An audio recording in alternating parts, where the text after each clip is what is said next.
This is the One Up Network. Welcome to the One Up Years podcast for Friday, January the 26th, 2007, folks. Got a great show coming up for you. I know many people will be excited because Mr. Mark McDonald is here in his house. Oh, sir, Mark? You flatter me. Scarnett Lee, and I do have the rest of the gang here with me as well. That means Luke Smith is across from me, John Davison is here, and Andrew over there working the machinery. So we're in good shape for a great show today. In the opening segment, we're going to do our normal What You've Been Playing, and John's like amazed. He comes in, he says, man, there is so much good stuff on the boards today. So that's why I'm moving through all this very quickly. In the second segment, we're going to pick up on a topic that one of our listeners, regular listeners, Beige, you know, you've heard his name before, on our boards, yes, brought up. And that's this idea of what does it mean to be gaming literate? And is there, you know, have we reached a point in gaming where we can start doing something like a gaming university? So we're going to start and take our first step into talking about that in the second segment. And then in the third segment, I'm looking down here, and as usual, Luke has an amazing rundown of news. We have tons to talk about today. Yeah, there's a lot of good stuff going on. Smorgasbord, if you will. It's like one of those lasagnas you get, one of those Stouffer's. It's like, it looks like a lot, and it is a lot. Those are so good. They take so long to cook, though, don't they? It's like you have to consider making one and be like, okay, 2 hours. 2 hours from now, am I going to be this hungry? You have to be planning ahead, but, man, when that thing comes out of the oven or microwave. Oven. Do you get the one with the, like, aluminum foil pan, right? And I'd like to welcome our new sponsor for this week, Stouffer's. That'd be awesome. That would be awesome. Oh, my God. You did that very well. Clean segue, wasn't it? John, you haven't started off in a while. What have you been playing, man? You've been traveling and stuff. So. I've spent all my time on a plane. I played 2 games. Hotel Dusk, which I talked about last week, and then I finally got around to downloading GTHD. Finally got around to it. Can I bring up something about Hotel Dusk before we skip ahead? Because I played it, but only a very little bit. Mm-hmm. One thing that really bothered me about Hotel Dusk for a game that's a text adventure, you can't advance the text.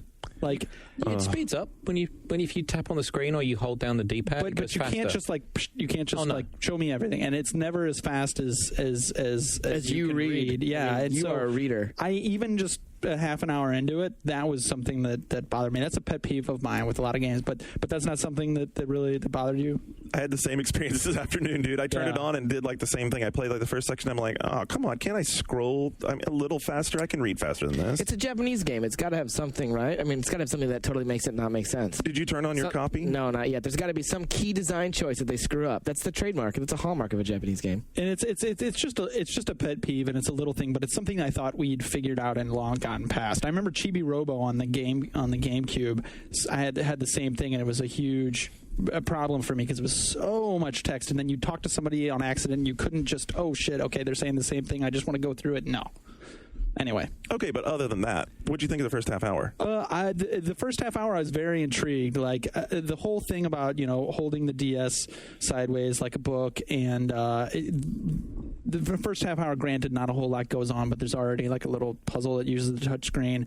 I really like in video, we usually choose in the DS one screen or another. It's like, okay, this is the map. Who cares? We'll record the actual place where the shit's going down. And we couldn't with Hotel Dusk. Like Ryan came up with this solution. It's on the One Up Show today, where we actually have both screens both being captured at the same time, because both screens are actually very important. And I thought that was cool that it actually used. It'll move things from one screen to another as well, and then it'll do a cutscene that's across both. And then it'll move. Sometimes you'll see the character interaction on the touch screen, and it'll shift it over. Right. And even some of the 3D stuff's always on the top screen.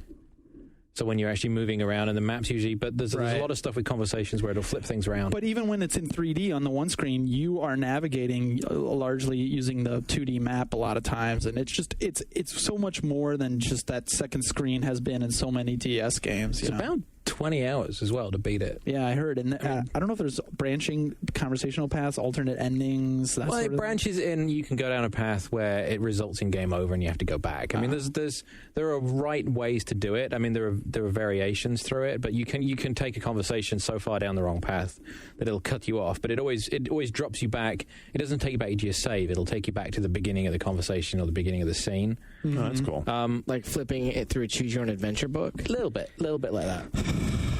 Dude, come on. I mean, my main impression from just having played it, just having watched the opening and played like the first 30 minutes of it is, wow, it makes the DS Lite look so good. Yeah. You talked about like the AHA video thing. Dude, it's beyond that though. I mean, just I was really impressed by not only the graphic style, but how well it animated, how well it all went together. It just looks really polished. They mess with that art style as well to show emotion as well. So there'll be a point where you're talking to someone and there'll be this wave of red will run through them as they're getting really emotional. So if they're getting angry or upset, you can tell just the art will adjust a little bit.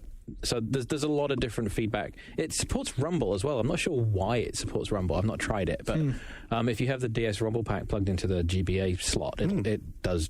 Unknown. So it looks better than the AHA video. So a video from 27 years ago. You know, it's just a different styling approach. It's just a different styling approach. God, I think something though interesting. Like I would be curious to see the sales numbers because I'm hearing a lot of. I mean, it's got some buzz now, especially with guys like us in the media. But I keep hearing like.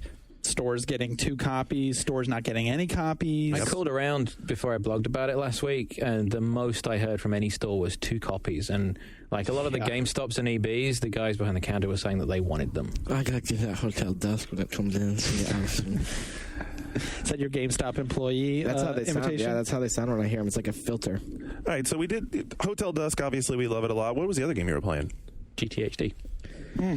And I was going to get. That was more an opportunity for you to talk a little bit about. Yes. I don't know. I opened all the cars. I got going with it. It's very pretty. But that's kind of... Yeah, I'm kind of like Shane, unfortunately, is not here to defend himself, but I'd really free. like to... It's free. Why are you complaining? It's free. I'd really like to ask him. He made it sound like on the one up yours after the break, like, oh man, I spent the whole break playing GTHD. I played that. I played it for like 10 minutes, and granted, it's awesome that is free. Like you don't get that sort of thing on the 360. I mean, you get a demo of a full game, but not just like here's a game that's not even released.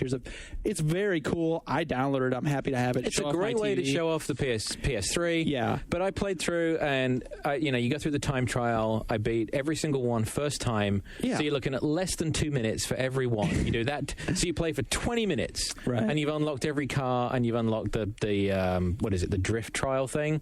Did you do the drift trials? Yeah. Because turn off all the assists, and I could see... I've gone back and played the drift trials with the assists off because that, to me, is the fun part. Really? I hate drift racing. Well, it was the thing I hated most about the Need for Speed series as well. Okay, so... Well, and maybe Gearheads will be able to, squeeze more than a couple hours out of it somehow. You really didn't like taking the G35 sideways through those big corners? No. Oh, man. We just started talking in a different language. Yeah. It's the language. So, very Chinese. For free, fantastic. Yeah. We talked about this a few weeks ago. I think it would be kind of cool if they added to this.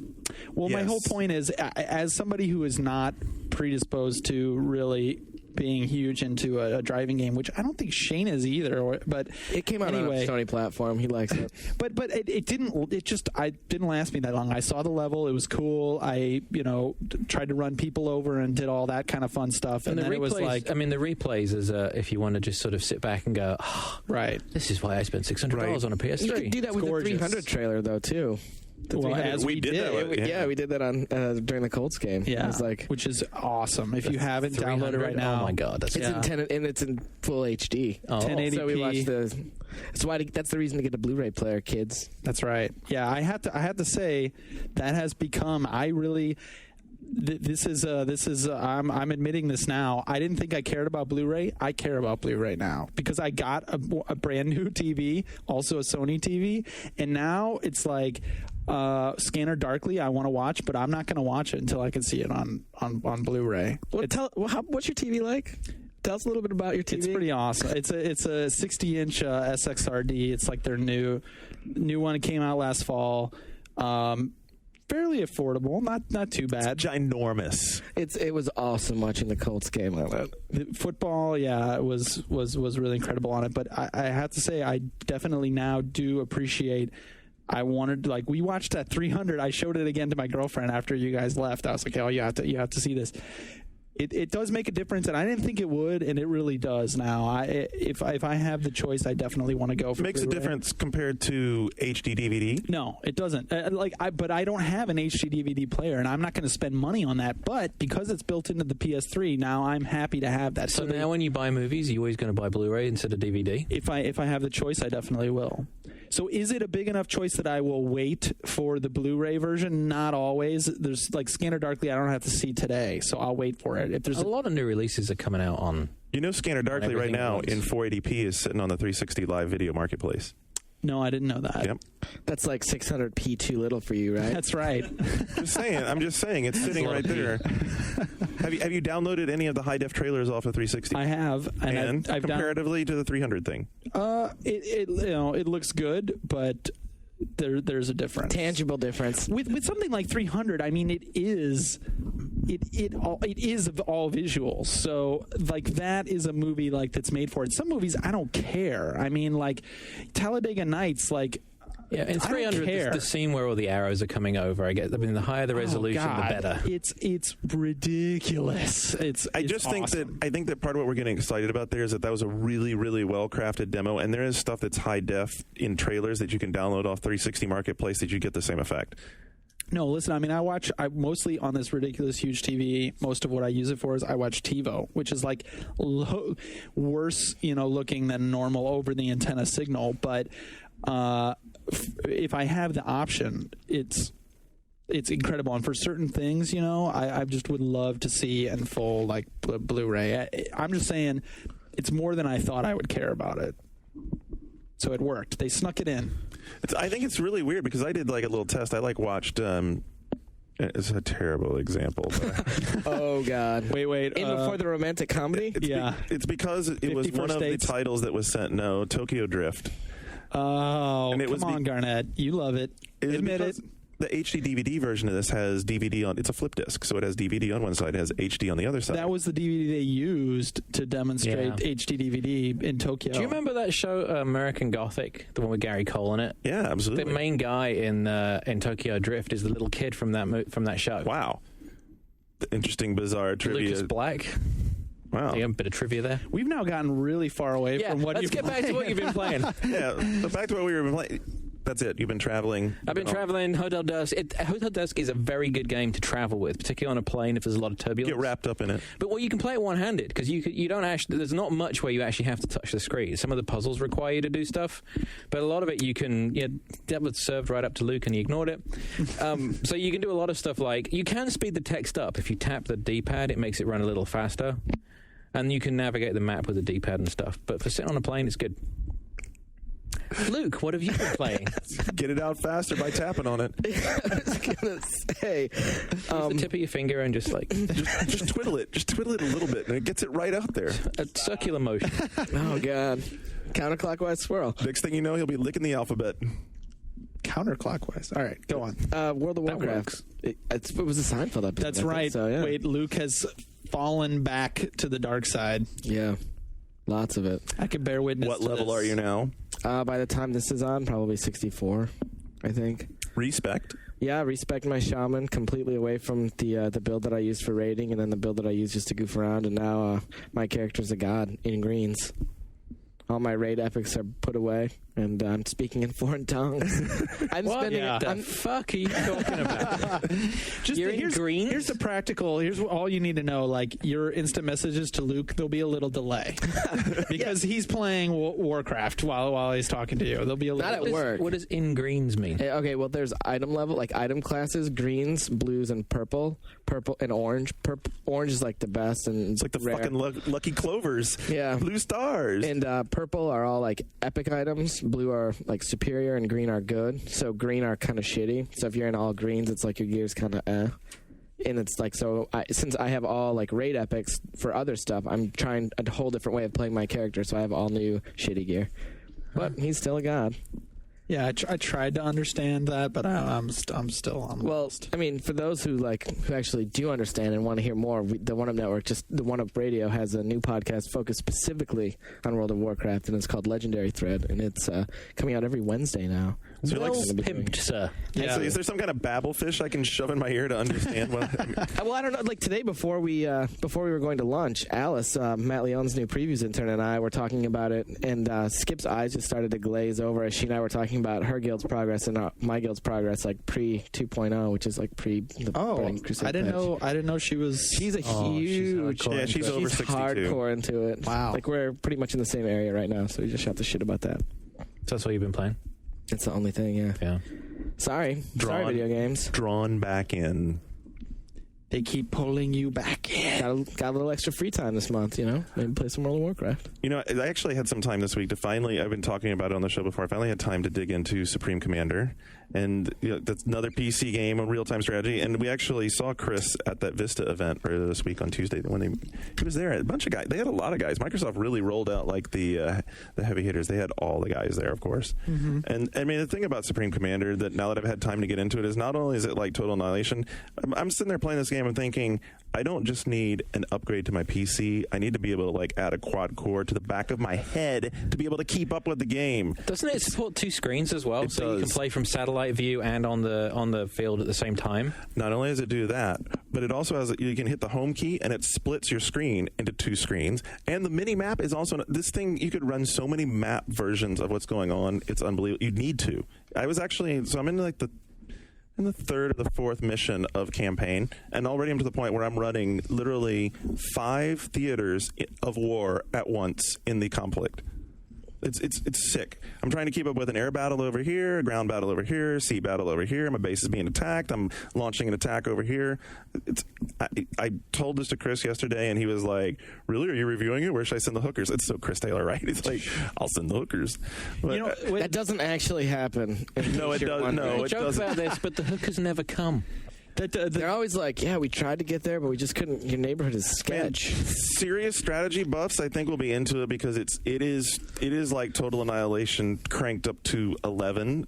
God damn, that's a lot to keep up with. Well, you know, the 2-screen thing, actually, this is kind of off topic, this is another topic, but that kind of interests me. Like, how many PC gamers have 2 screens, and are we heading to like an area where like games get so complex and They where, talked about this on the GFW radio podcast. Yeah. Like Darren said he picked up 2 like 24-inch screens for like $300, and there's a lot of games that support it now. well, and you totally can. And it's If you're going to cool. do it in this game, you better have at least 2 gigs of memory and a seriously badass video card. Like we're talking 8800 They always scale. have to keep PC gaming slightly out of reach of normal people, otherwise it's just not doing its job. And as the consoles get better, then you know the PCs have to get more ridiculous. So as much as it's targeted at the hardcore, I think one thing that he's done that is especially cool that will really, really change the way RTS is played is the ability to use the mouse wheel to scroll all the way out to the tactical map and just zoom right back in. So you don't need a mini map anymore. There's no reason to play this with the mini map turned on. You don't need to click in the mini map or any of that. You just roll out, look at the big diddle map. You just diddle it, yeah, and it comes right out. We're back on that again. It's awesome. It's very hard to get away from. Kind of words taken from mouth. Got it. Other than that, Andrew and I have been playing our new Draenei Paladin. It's part of Can't Quit You. Yeah. The 1-Up Guild on what server, Skip? can't quit. Bailgun's the server, so Paladin really is easy mode. I had played mostly Horde. I played an Alliance Priest once, but man, Paladin, Correct terminology is God mode. God mode, whatever. Yeah. Okay. It's just amazing. The character is just, and I'm having fun with it, so it's cool. Karen and I were talking about it, and she's like, I played a Paladin for a while, and I really didn't like it because you're up there in the front. I'm like, well, that's actually what I like because I had played in the back before, so it's... Yes? No, go ahead. Speaks for itself. No, go ahead. It really does. You sure? Yeah. I mean, Garnet playing in the back. Where's the joke? I don't know. Now I like to play in the front. He does. He likes to go in through the outdoor. Not so much, For a actually. Yeah. raspberry beret. Yeah. So anyway, That's an what anal else sex you been playing? joke. Anything else? Other than Courtesy that, of Stofers. Meaty. try our new stuffed shells. This homosexual innuendo brought to you by Stofers. Anyway, the same stuff. I've been doing the same thing I've been doing since Christmas, which is catching up on stuff. Has anyone else not been catching up on stuff? I mean, I'm still and I'll be doing it for weeks. Final Fantasy 12 is my backbone game right now. That is the game I keep going back to and playing and advancing more in it because I love playing. It's a great game. I played the first half hour of it, and I'm looking forward to more. I hooked my PS2 back up for it Wait till you get into it. It gets so much better around. that's Why what don't you play it on everybody- the PS3? because there was that video of how crap it looks if you play it on the PS3. Like the PS3's PS2 backwards compatibility, which I think we're going to talk about a little bit later, maybe an update on that. But it up until recently looked like shit, basically. And so, especially on a bigger TV like mine, like it really like accentuates all of the artifacting and all that crap. So. But Yeah, that's a hell of a lot of resolution to upscale on yours. I mean, right, yeah, completely. But something else I was catching up on was Resistance. I've very slowly been playing through it, and actually, I usually play it while I listen to One Up Yours every week, and it's all right. But at the same time, I still kind of feel like I'm forcing myself through the single player game. I haven't played it as much online. A lot of people are enjoying it. I know online. So do you think that Sony Computer sent Resistance to die? Yeah, me and Luke talked about that as Jaffe, his lead off question, at least in the edited version of the Jaffe interview. I didn't really understand it, but I understand it better now. I understand the question. Yeah, I'm not going to explain it too much. Better now. So look, there was some grief laid at my doorstep when I scored an 8.5. Are you thinking that it's not that? No, well, right now, and granted, I'm probably about halfway through it. Like I said, mostly playing single player, not multiplayer. I'd probably give it an 8. Lost Planet level for you, huh? It's Lost Planet, which I think they're very, very different games, but The Resistance, comparison everyone asked me about was stack it up to Gears of War. You play Gears of War, stack it up next to that. Jeez. Don't make me do that. I just did. I don't want to do that. I just did. Oh, Mark, this Come show's to the about plate. this show's about It'll make you feel taking better. stands. It might. Okay. It'll make you feel better. If you haven't listened to it, I have come clean. I would tell you that if I had to choose between the two, I actually prefer Resistance. Okay, well, you're wrong. That's fine. But so actually, I would probably on Resistance. I don't know. If I had more time to check out the multiplayer, my gut is that I might come in around the 7.5 level. You prefer Resistance to Gears of War? Why? Yeah, were you gone that week? Yes, I do. Why? Yeah. We talked about this before. Back in time in mid-December. Maybe it's just so bizarre to me that I don't remember. But You could have blocked it out. Because the parts of Gears that grab me initially are the graphics and the presentation, and after that part wears off, I found the actual play Right. and enjoying the weapon system. I do remember. Yeah.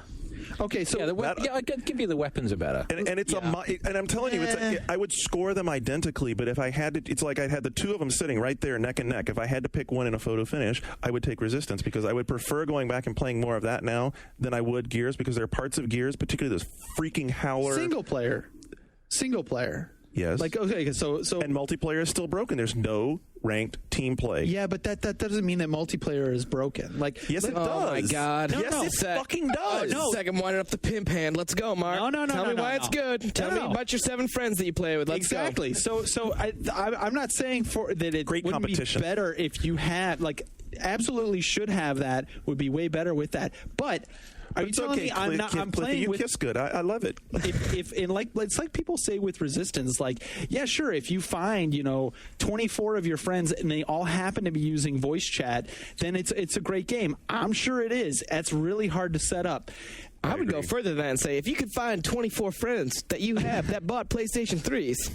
But I will say this about Resistance Online. It is extremely consistent because of the fact that they're dedicated servers. The lag and connection problems are very much, I won't say eliminated, because there's still problems depending on your connection. So there'll be someone out there who says, oh, my connection's bad, or I don't get connection. But Do you not find it's not as social though? I mean, it's not as very social. much. It's not as social. You're just playing a game, and there's another bunch of people playing a game, but there's no collaborative experience But about I agree. it. To be fair, though, isn't that social element one of the things we often take a shit on Xbox Live for? Because that community in those randomly assigned games is so deplorable. So to play devil's advocate, it's great, I'm playing these games with these people who I can't hear, and And I'm the kind of fix happy to that I that can. is team ranked playing Gears, and until that's in that would probably tip the scale for me, but that's not there. I've played one ranked game in Gears, and that was to get the achievement. Everything else I Right. played with people I want to play with. So let's take ranked games and Gears and put it aside for now. And it's kind of something I actually hit on when I reviewed Chrome Hounds, which is, if you happen to have 8 friends who are all into it and all playing at the same time, it would be great. It would probably score better. The great thing with Gears is you probably do have 5 or 6 friends that are into it and that are playing it. I know that I do. Almost any night of the week, the Game Videos guys are really into Gears, and I have been loving it. Playing online multiplayer, everybody's talking, everybody's communicating. It's the best case scenario for an online game. But granted, you have to wait. take Best that. case scenario, except for the fact that it doesn't have no, that. but what you're talking about is a weird thing with online games, and that is that they get better the more popular they are. Yes. Even if the game is fundamentally flawed, Right. If it's successful, it's a better experience. And I would not argue that every Xbox Live game. I mean, Luke, me and you are of course on the same page of this. And anytime anyone from Microsoft comes, we always say the same thing. Every game should at least have Halo 2 by now. Come on, like please. Yep. Okay, so if you're enjoying that, you should go try Rainbow Six Vegas, because Vegas, that's a blast to play online. A blast to play online, cooperatively, talking to people, and you can play it competitively. You can play it against the AI. You can do the terrorist hunts. I do need to try that, but my God, like I sit there and something with Gears still that I do to this day is I sit there and like every once in a while I say that like out of nowhere, like I can't believe I have this TV. like, damn, this game looks so good. This game looks so good. Apparently, Square agrees, as we'll get into. Like It's really hard. Jesus, you're just Got like it on in fucking the show. Shane. God, shut up. Any more news items you'd like to Yeah, spoil? how about we're going to Excuse talk me, about... I hinted at a news item like Luke Smith does. I didn't spoil it like Shane does. That's all right. It wouldn't be the first Hinting segment at if it. someone else didn't shoot Luke's load. So, But that'll be our new trademark thing. something you said I absolutely do not agree about the comparison is that the weapons are better in Resistance. Oh, absolutely, without a doubt. No fucking way.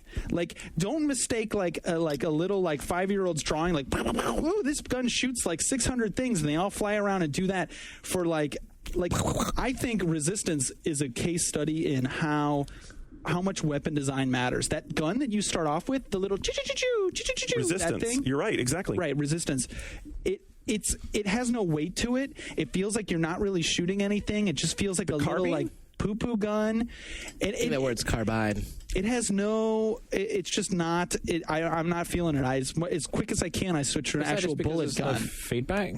I think it's no. I don't. I not think it's just rumbling. the feedback. I think it's everything that first-person shooter designers spend tons of time on, which is just like how much of it you see, the reload time, the noises, everything Like about the it. stuff they did in Killzone with the weapons? In Killzone, yeah, in Killzone a little bit, but I mean, all The first-person weapons in shooters have Killzone to were okay. really. Game wasn't, but the At weapons 14 were cool. frames per second, yeah. But I mean, Gears, even the normal like stock begin with gun, when you're shooting it, it just feels like, Oh, come on. That gun. Oh my feels God! like Hang on, crap. we got to move the show along. This is a conversation from November that we're having. It's It is. like And I'll this is all the right, new year. you asked me to compare the two games. I'm level comparing design. the two games. Level design. Resistance way better.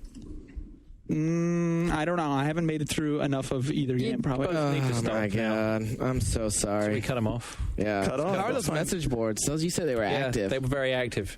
So we just blast through and these two can continue to argue. Yeah, let's push it on in. All right. A lot of stuff going on the boards.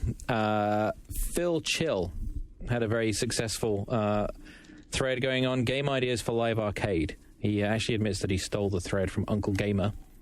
And his suggestion is a Magic the Gathering game on live where you get the starter deck for free and then they charge you for additional cards. Interesting. That's a shitty idea, but that game is going to be on Xbox Live later this year. Magic the Gathering? Yeah. RCF 1105 suggests old school Bomberman. That is coming, right? That game's coming. Yeah. Deltron wants the 16-bit era EA games, Road Rash, the Strike games. Remember the Strike games? EA Yes, is too busy absolutely. focusing on microtransactions. Jungle Strike, Nuclear Strike. I played both those games to death. Anti-Fanboy says the N64 Perfect Dark with single multiplayer and co-op. And then Buffo-Foot suggested You Don't Know Jack, which You Don't Know Jack just came back. It's now a Flash game on the web. And as for Perfect Dark, you don't want that. You don't want to play the You N64 think you game. do. You do. Oh, it was not good. It's like when people don't are want talking it. about GoldenEye. Like, have you played GoldenEye in the last 5 years? It's not 6 what we years? remember.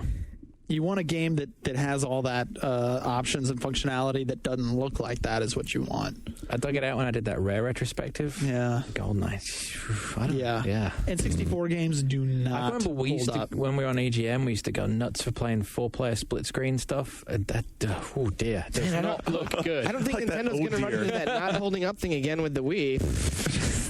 Do you remember we had a huge contraption on EGM that actually, even though it was split screen, it made it so each person, it was a huge Did cardboard you do the and mirror cardboard thing? contraction. We Yeah. fucking did that. Oh, my buddies and I did that. It was the most retarded, ridiculous. It's Yep. this huge black cardboard and mirror box where every person could. Well, you're all playing on a You're playing portion on of the screen You're that's playing on a Game Boy 20-inch resolution. Sony television. Like, yeah. It takes a split screen and makes it so only We took each that shit person very can see. seriously. some guy's like mounted up behind you if you're bottom left. Like, Oh man, It's like your best dream of gaming.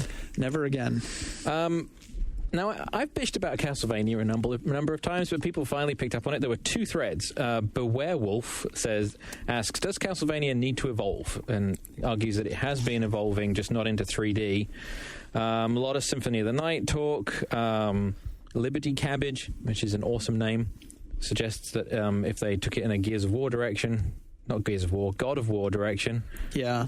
Didn't they try that once? Just God of War Ninja Gaiden. Let them just be the 2 and no one else copy it. Kojima actually, I think it was, who said when God of War came out, like, I wish that Castlevania would be remade in this vein. And I think Devil May Cry was the same thing. People were like, oh man, this is what Castlevania should have become. Well, Silence the Faint asks, am I the only person that enjoyed the N64 Castlevania game? Yes. And that game was so awful. Actually, John Riccardi gave it an 8, which I'll never let him. He did. It was Wow. It might have been a 9. Bad. I couldn't even get through the first graveyard. You still talk to him after that? Yeah. Like, There's a giant we had a thing skeleton. over your Lost Planet score, but I'm not going to forgive. It was nothing like that. I needed you here last week.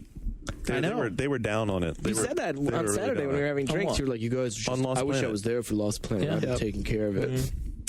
I agree. Another thread, Gaming Diva, same kind of thing. I mean, it all works the same way. It seems that a lot of people acknowledge that we don't need Symphony of the Night over and over and over, which was kind of my original point. And Bulletmouth says, in reference to what I said last week, he has a point saying that it's stuck in its ways, but most of what he's saying is garbage. But we just keep getting those Symphony of the Night games, don't we? We just do keep getting them. Just keep getting those Symphony of the Java Night Mava games. doesn't need to change it that drastically. They just need to not release one every year. That's actually what I was going to bring up. I think that's something that I was just talking about this with somebody who I can't say today, but I was just talking about this with somebody today, and that's filling my Shane role. But actually, I think that's part of it. There has been one every year, and they are changing. Like this last one had the second player functionality, At least they dropped the drawing things shit out of and this that was forced. But still, and I think the same thing before every game. Like, oh wow, really? Already another one? But then I start playing it, and I don't know. You get sucked in. Yeah. We mentioned this thread last week, but it got even longer. Chang 3 game intros you like. The thread's now 12 pages long. Some new ones that people might like. Noah D42 mentions the Panzer Dragoon Saga intro. Was that good? I don't remember that one. Saga. A lot of people really like that game, and it's super expensive. Dumped. It's one of those games that's cool to own. Slavic81 says the Half-Life Tram Ride was the one for him. Skyrider mentioned Indigo Prophecy. And Mr. White picked out my favorite Metal Gear Solid 2 because of the music. I think that gets my vote for that. Are these intros ahead of the press start? That's what we're talking about? Yeah. That's a good one. Yeah, the Henry Gregson Williams music. Oh, yeah. Actually, the trailer was really good with the explosion and running towards you when the choir kicks in. Game's still really good. Don't care about riding. Still enjoy it. Kojima has that ability. I mean, Solid 1 had the same effect on me when we played the demo the first time, and they had the whole submarine and you're swimming in it. Yeah, I really like sneaking into the warehouse and the music's playing. It's all ominous. I mean, it really got you in the mood. It really, really got. That's one of those games, those gaming literate games. That is, and it really had a great pacing too of pulling you through that, and then you hit the. Were any of you at the premiere they did at E3 when they did the trailer in the movie theater? Yes. The music was definitely make the hairs on the back of your neck tingle kind of thing. No, the way Halo is for you. I was going to say, I was just thinking about that first chord of the Halo trailer. The other funny thing about that E3 event was, and it's on, I think, the document of Metal Gear Solid 2.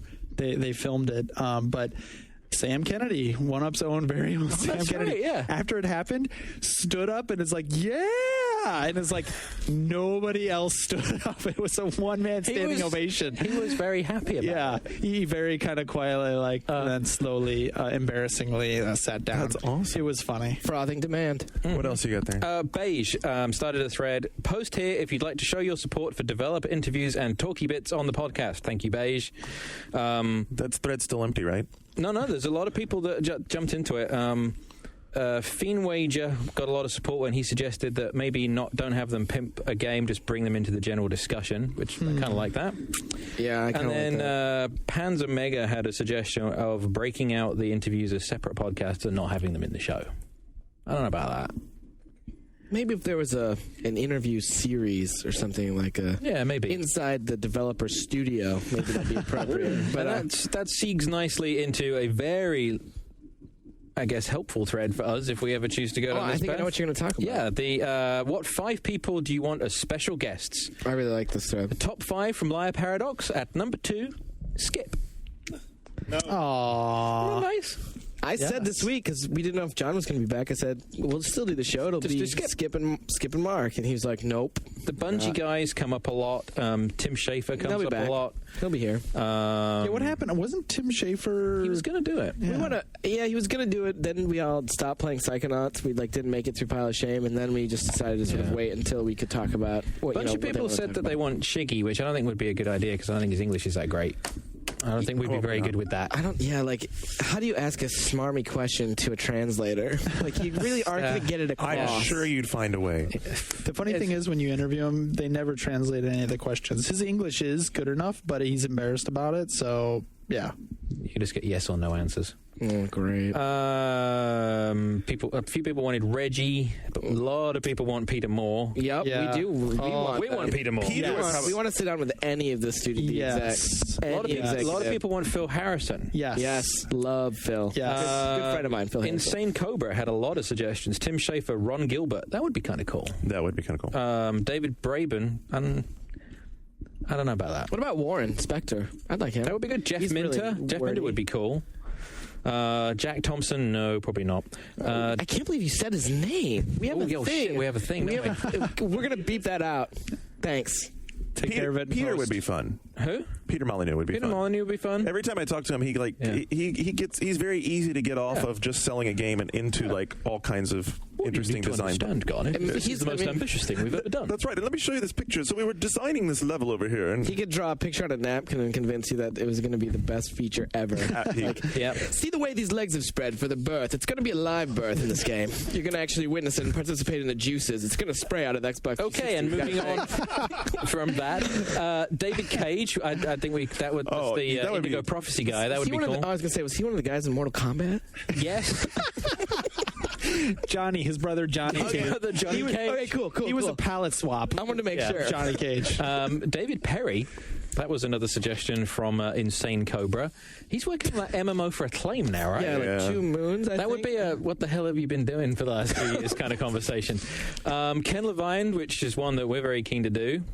Michel Ancel. This is a great thread, though. This is. Yeah. I was reading this earlier today. I was like, wow. jump into this. Who started it? It was Liar Paradox started it. It's only 2 pages right now, but if we can boost this up, maybe we'll use it as a way to split opinion on interviews still further. absolutely. Well, and a lot of those names too, are some that we have on our own internal wiki for the show, and a lot of them we haven't seen before. So Before we roll out of here on that subject, I'm gonna change the course of a thread a little bit. King of Noobs asked a question that he'd like us to know from Microsoft that I actually already have asked several times, which is why do they not support mouse and keyboard on the 360 when they're aggressively pursuing real-time strategy and first-person shooter games? Well, the answer is really simple. It's because they have in their head this concept that by going to the 360, they're going to get people interested in these great games, but they're still going to play them with a controller, and it'll be less intimidating, and that the people who want to play them with mouse and keyboard will play them on PC. How does that wash with you guys, if you're listening? Yeah, I mean, I think that's. oh my God, was that question of the week? We did a question of the week. Holy shit! we didn't even know. Wow. Brought back. It snuck up on us. All right, you're listening to the One Up Yours podcast, and when we come back in just a minute, we're going to get into the idea of what does it mean to be gaming literate, so stick around. We'll be right back.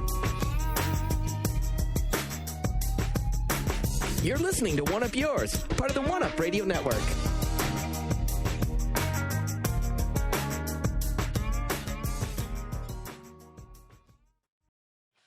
Why just listen to a podcast when you can watch at the same time?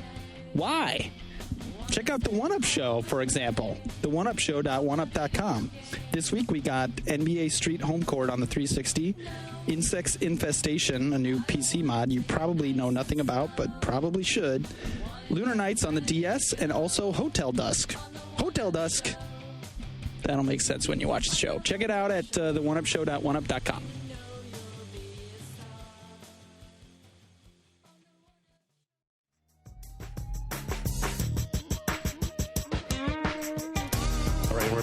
and I'm not going to try and sound too much like public broadcasting today, but we're going to be getting into a little more heavy stuff. We're going to be talking about what does it take to actually be gaming literate on the second part of the One Up Here show today. And it's an interesting question. It's something that it was introduced on our message boards, and the thread is already gotten to be several pages long. It's a very in-depth question, so we're going to take like our first step forward to it today, and by no means is this discussion going to be even complete. This is going to be like our first step. This is going to be us getting into it, talking about what it means, and inevitably we're going to bring up some of the the most important titles to us, the things that stand out, the points that come up with us first. But this is something that we want you to participate in as well, so jump back into the thread. Andrew actually is in the process of drawing up a more structured examination of how to get into this, because it is a big question. It's something that, like John and I were just talking about, in the break. You mentioned the Citizen Kane moment. And explain for people who are listening, what did you mean by the Citizen Kane moment? Well, I think before we do that, we need to define what we mean by game literate, and I think that's it's kind of defining the grammar of how games are put together. In a way, maybe even more than grammar. Yeah, it's the things. Maybe even more than put together. Yeah, it's the things that make video games what they are, and I think part of the literacy for you as a person is to understand what the things we all take for granted are. Well, and let's also ground it in something that's really practical. Like one area that this question has come up in my job, probably all our jobs, is when somebody's going to review a game, what makes them like quote unquote qualified to play a game? Like, do I have to have played every Street Fighter game in the past in order to play this game, or do I have to also have played Tekken and Dead or Alive to compare one to the other? And I mean, there's a lot of aspects to this question. It's a really like broad question. If you're going to review a wrestling game, do you have to have played all wrestling games? Are you going to get a different viewpoint from that person who's played all wrestling games than somebody just off the street? I think the reason we need to weigh in on this is because if you look at gaming, it's an interesting phenomenon of the technology era. In that, so let's start off with literature. And literature evolved over several hundred years. Then the film business started off, with lamps and projectors, maybe around the late 1800s, evolved over 100 years. The gaming business has evolved over a scant few decades. And yet we're already at this point where we need to have people who can genuinely critically examine the body of work and build off of that and make subjective viewpoints that actually make sense and talk about it, intelligently. And that's what kind of like the framework of what we want to be able to start building. We want to start building that foundation that people can critically examine the body of work that we would call video gaming and have something relevant to say.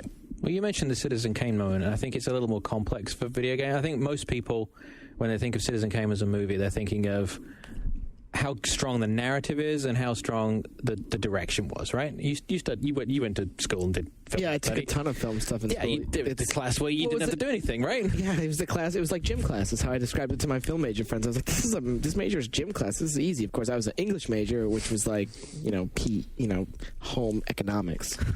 But like with something like Citizen Kane, it was, it was about the way it was edited. It was about the way it was put together. It was about, the use of unique camera angles to make Citizen Kane himself look huge. Stuff like that. Like these. So when people talk about video games in that context, very often they get confused and are just comparing to the things that made Citizen Kane unique, the way that things are framed and the way that the narrative is. But there's a lot deeper to it than that, which is gameplay conventions, ideas that are transparent. I mean, a lot of the classic gameplay ideas are ones that are just so natural you don't have to think about them. Things like, one to start off with, when the double jump first appeared. Right. That's now a convention in video games that everyone takes for granted. You never think about it, and very often in a game, you expect it, even if it seems out of context with some of the gameplay. So, and there's a lot of conventions like that. Right. Yeah, I think there's a lot of widely acknowledged moments like that. Mario 64 kind of bringing the platformer into 3D, which now doesn't seem so relevant, but obviously like the way that it did its camera has influenced every game that came since. And there's some that everybody can point to easily. Devil May Cry also being like, hey, this is how you do a 3D action game. And everybody had been kind of trying different things up until then. And since then, that's kind of stuck and been used as a template. But there's a lot of games, too, where that make little contributions, little minor things that you might not even notice, that kind of slip in under the radar, that aren't such like a big, huge paradigm shift, sea change, that sort of thing. as those games where these little innovations are going on all the time. There's an evolutionary tale to tell here, right? I mean, that's kind of what we're looking at. There's evolution in genres. There's evolution in interactive element. There's evolution in presentation. There's evolution across all these different ways. I mean, one of the things that in thinking about developing this thing is that the first thing I thought of is, what's the history of it, and how much history of it does a person need? Where do you draw that line? I mean, there's a certain amount of history we could delve into in giving people a gaming background, but how much of it really matters, right? I mean, to you, Luke, so if you feel of us, that you said on the floor, that you feel like the person who doesn't have as extensive. Yeah, well, I mean, like I've said before, like of the people who work at Ziff, I feel like it could be partially age related. It could just be the fact that I just played different types of games when I was growing up. So let's start there. What pieces do you feel like you would want? What pieces do I feel like I would want if I was going to discuss what's important in video gaming in general? I think that people often will gravitate towards like seminal moments, like the first time a game went to first person, but it's not really about the first time a game went to first person as much as it's about the first time a game went to first person well. So for me, in my own history of playing games, the first time a game went to first person well is what was it? The Dark Forces, the LucasArts shooter. That was my friend Cooper and I played Doom. We played Doom 2, but it was the first time that we were really like, oh god, was playing like the Dark Forces demo. So that would be an example that I would use. I remember playing like classic games like Mario 2 and Super Mario Brothers to a lesser degree. I had to watch my dad play that mostly. And in college, I took a class.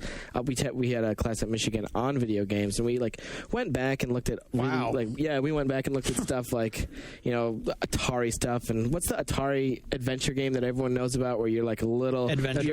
You're a Adventure. You're a square collecting keys. Yeah, stuff like that Adventure. Stuff like that's not required as far as I'm concerned for gaming literacy. I think it's about being familiar with like what makes something the best, and then what ultimately influenced at like that first or I second disagree. level. In the context of literacy, as in knowing, which is a lot of it is knowing the history and where something came from. A game like Adventure is extremely relevant because it was the first time there was a multi-screen quest that involved. I mean, it was extremely primitive, but the convention that defined on day one is still being ripped off. First Easter eggs. Yeah. It's where a lot of the ideas on how gameplay evolved and how quests in video games were presented graphically. It was where it came first. Well, it might not be very advanced the way some early literature isn't, but you go back to it and you can say, okay, well, this thing that I just played in a DS game or whatever, it came from here. Yeah, I mean, I think it's like film, in that you don't necessarily have to. I think what we're getting at is if you see like a modern film that has all these techniques that were first pioneered in Citizen Kane, you don't necessarily need to know, hey, this came from Citizen Kane, and see Citizen Kane. You might appreciate it more. You might get some deeper meaning if you do actually see Citizen Kane and the films that pioneered it. But it's like, I don't know. I think you kind of do need to see Citizen Kane to understand that. What I was going to say was, and I don't know if developers are as conscious of this. It might be something worth discussing about when we have a developer on next. Is in something like Citizen Kane, or in specific the guy who makes the horror movies, Sam Raimi, like he always uses that first person.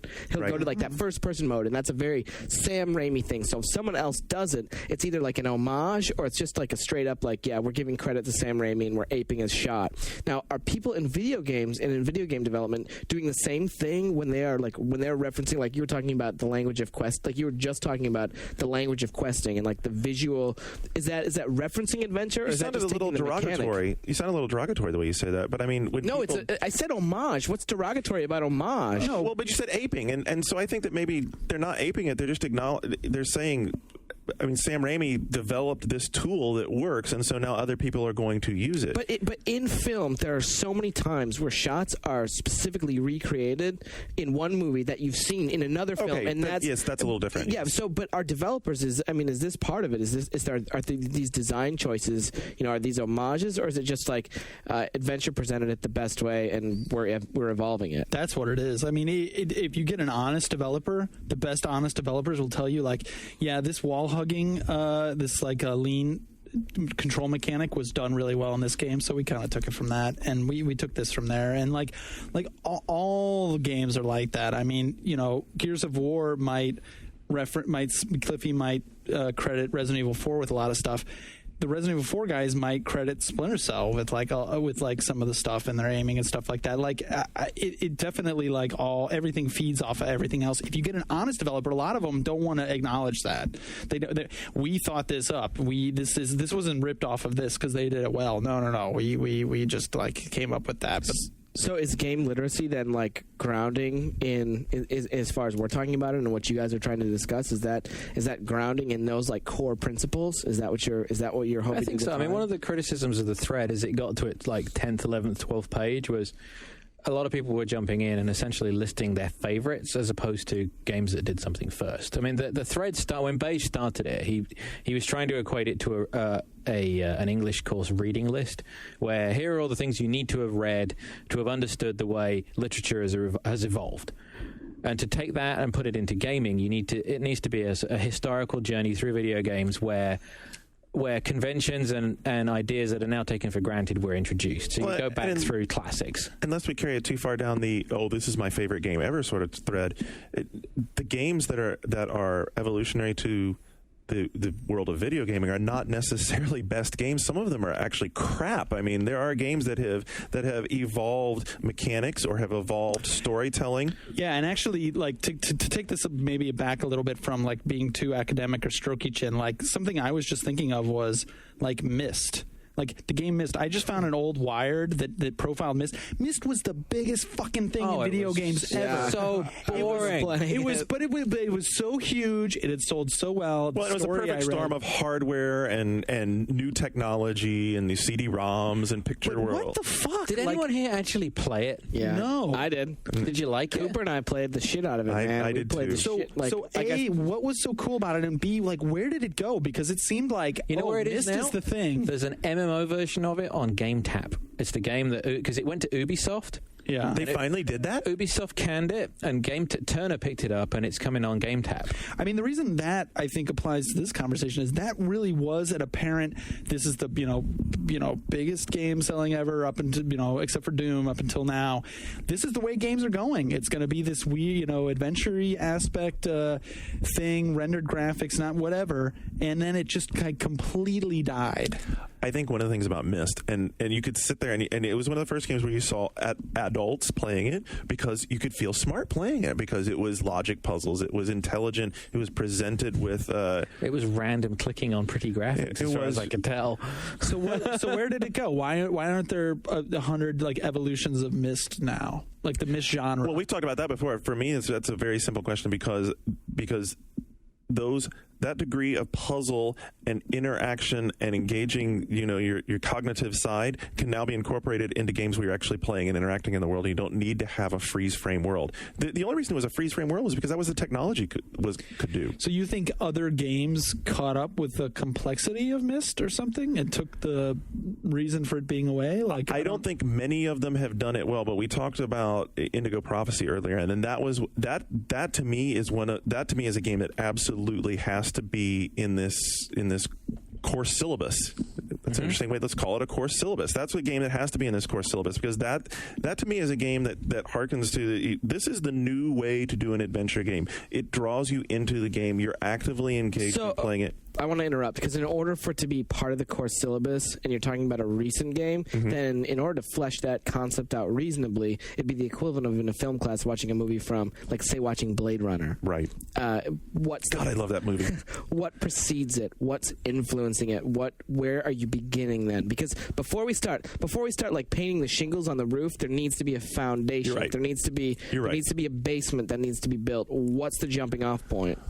Well, I think the jumping off point, honestly, if you're going to start at the beginning, you have to start with like the beginning of video games. You have to start with like the very, very dark ages. Like I know that you guys will laugh at obviously because obviously I'm old as I am. The very first video game that I played was a black and white tank game that literally was this green plastic thing that had dual sticks on either side of it. You hooked it up to the television. You played tank. It had like 37 different tank games that you could play with it. But I mean that whole era of Did you have a plastic thing over the screen? I'm just wondering. I just want to make sure. I'm trying to get time frame. No, this was actually it actually predated that. There are two ways to approach this, though. There's one where you can take it historically and you just go back to the early days and follow it through on a timeline. But I don't think that's necessarily... That's the easy way. That's the easy way to do it. I think that... I thought that through. I don't think that gives you anything. But I think what Beige eventually went to in his thread, and there was some stuff on this later on, was breaking it down by very broad things about games that are relevant, and one of them is narrative, and one of them is structure, and one of them is interface. And I think there are games that have introduced broader ideas that have a history within them that you need to touch on. So if you're looking back at even the evolution of some genres that have been seeds for much bigger things, like you go back through strategy games, you have to go back to old games like Mule, and that will take you through from Mule up through the Command and Conquer games and through the turn-based games. And so I think there's a lot of ways to approach this. Yeah, everyone's dying of some kind of lurgy now. There's coughing and sneezing, and Luke and I have both been fighting this cold this week, and it sucks, doesn't it, Luke? Yeah, but go ahead. I'm sorry for interrupting. I didn't get any snot on you. You didn't. The other Thank way. you. It's a nice sweater. That is something that always interests me. I've seen them before, these video game evolutionary charts. You almost have to really define a vertical shooter or something like that. You have to get the niche really small to be able to say, oh, okay, Gradius introduced this concept of something outside of your ship also, or popularized this thing outside of your ship also shooting. Then R-Type took it to the next level where you can kind of control it. That kind of stuff really does interest me, but I think that's something that's very different than this question of video game literacy. I mean, part of the problem to me also, I started thinking about this more because I agree, the historical evolution, the chronological thing doesn't work for me for a number of reasons. And part of the problem that starts to build in there is that the whole idea of video game, it just points out how bad that catch-all phrase is, because it just catches such a broad collection of entertainments that there's no way you can put all this stuff together. I mean, for me, if you're just looking at it, for one thing, there's the PC timeline, which is uninterrupted. But I think that looking at the historical side of video gaming on consoles, you cannot ignore the first crash, because there is such an enormous change between all that evolution that was going on with the Nolan Bushnells and the Ataris and all that sort of stuff, up until the point where the first bottom dropped out, to then what happened when we started into the next era. Really, I don't see that much of a change, actually. I can draw a line from ColecoVision Smurf to Super Mario Brothers, for example. I mean, it definitely went away for a little while there, but it really went away, right? But I mean, I don't think it took on But it wasn't like it just stopped and then everyone went away and rethought everything and started again. I mean, there was just a hiccup in the timeline, really. It's funny. Nobody talks now about a potential crash. I mean, do you remember? It used to be 8-10 years ago. Every console cycle, it was is the crash going to happen again? I don't know. It's just I think a lot of that is stuff we were talking about last week with the overlapping console cycles. I think is designed to stop that from happening. I mean, remember when the period between Genesis and PS1, that was horrible. Well, I mean, to continue on this tangent real quick, if there was no PS2 and there was no software being produced for the PS2 right now, the video game industry would be a lot worse off than it is. Oh, yeah. And it would be in a lot dire straits than it is. Well, I mean, that's just extrapolating off of that. That's something I've said many times. A healthy PS3 is very good for the business. PS2. And no, PS3, a healthy PS3 would be very good for the video game business. Well, it's going to be probably 3 years before that happens. So something Andrew pointed out, I want to make sure that we give credit where credit due. He was pointing out the idea of majors and minors as we're talking about this. And something I know is very dear to Luke's heart is you like the business side of this thing, right? The business side of the video game industry, for me at least, above it, transcends the element of play. For a long time when I was first getting really into video games, and I had a class in college called New Media Theory, and it was taught by James Tobias, who now is a teacher at California Riverside. In that class we looked at what makes a video game a video game. We looked at elements of narrative, and I got really into narrative theory in video games. And then a friend of mine, Clive Thompson, and I had a big argument about ludic theory, which is something that I want to come back to, because I think that ludic theory is pretty much essential to what we're trying to define in this early part of the game literacy discussion. But as far as what drives me right now, it's the business of video games, and there's a whole element of literacy that I think that it's important to know about, the business of video games. And if you are going to construct sort of a theoretical gaming university, you have to have biz dev courses. You have to talk about the cost of game design. You have to trace the cost of game design like draw correlations between the way that the medium evolves as a result of increasing cost. You have to look at exclusivity. You have to look at all these things that like message boards blow apart over. Like, oh God, such and such is coming to such and such. Right. Jesus. Publisher-developer relationships, how much influence the producer has over the development of a game versus how much the game designer has over the game. I mean, it becomes far more complicated to discuss and look at than just A is jump. Or, you know, A twice is double jump. It becomes this whole other level. And, like, in a video game studying discipline, the business of what's driving the game industry, I think is something you absolutely can't overlook. What would be some of the key points that you would look at as far as the evolution of the business of video games? Well, like Business 101 would probably be just a course on the cost of development. Okay. And tracing, like, you'd have to start with historical context because a business model class, you'd want to sort of give context to the way things evolved. And then with now gen, you could draw conjectures about like experiences like Xbox Live Arcade, PlayStation Network, and eventually this new Wii Games channel potentially, where you're going to see developers aping models from history, and you're going to be able to use history to teach you about the cost of development going forward and how the cost of development now in next gen titles versus like, you know, arcade type titles, like that would be, you could draw all these comparisons from something like that. I want to get John in here for a second because I know you were around during the heyday of gathering of developers, and they were really like trying to take business models in a different route, right? It was United Artists for video games, basically. It was like putting the power into the hands of the developers and working together and sharing technology and publishing without going through the big faceless corporation. Because another thing, to Luke's point that comes up a lot as well on the business side is, at what point does the business stifle innovation? And I think there's been cycles every wave of video games that we go through. There's a period in which you see these cookie cutter games where they've been completely stifled, and it's cynical marketing decisions that are driving another version of it. And, you know, we've seen it this generation. We saw it the generation before. It's going to come again. Well, the utilization of licensed properties to drive finances so that these licensed properties can fuel innovation by being revenue streams for companies is something entirely worth discussing, worth looking into. And I mean, that would be, I would say, like a 400 level class. Like, that's where you're getting to like 400 level class. I mean, we're going all over the place with this, and I think what we're actually doing is sort of defining a college course as opposed to just the literacy thing that Beige brought up. But you mentioned Dark Forces, which to me would not be necessarily part of the literature class, but as one of the very few games that has moved a genre forward by being associated with a franchise.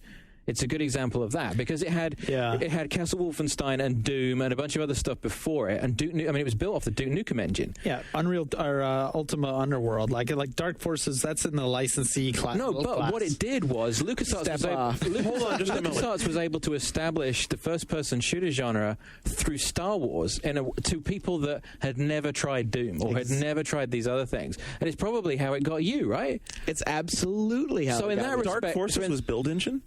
Yeah, no, it's why it wasn't really 3D. Really? Wow. How had you not played Doom? Dude, I said we'd played Doom and Doom 2, but Dark Forces was the game where I was like, okay. I was raised high. So Doom and Doom 2 are your, you know, I mean, Doom and Doom 2, that was very, you know, it was shareware. It was very much, again, it was the artists that were pushing it forward. But a game like Dark Forces was the commercialization. It was of fucking that. Star Wars, man. Yeah, it's Star Wars. I mean, it's Star Wars. I'm shooting stormtroopers. That at like whatever the fuck I was, 13 years old. And the Dark Troopers was awesome. Maybe that's it. Maybe it's just the age difference. Because I mean, how do you not have played Doom? I guess you have played Doom. Maybe that's the one that clicks with you. Okay, cool. But yeah, that's how do you not have played Castle Wolf?